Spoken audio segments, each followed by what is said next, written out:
Ayollar ximiya jo'qadim deysizlar. Menda jo'qirda ximiya. Mana ximiya jo'qirdi ekan mana.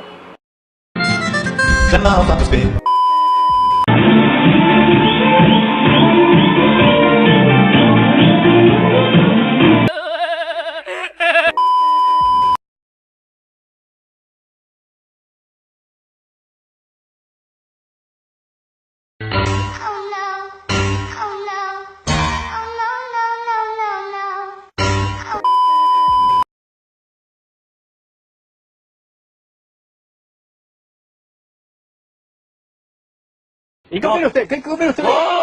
¿Qué opina usted del gobierno canario? ¿Y de los ayuntamientos de la isla?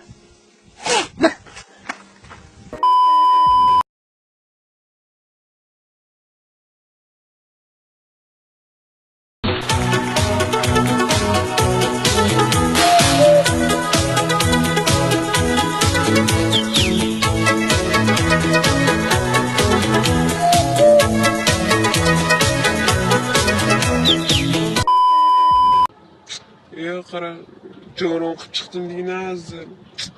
Oho. Ezmikka shamolladi.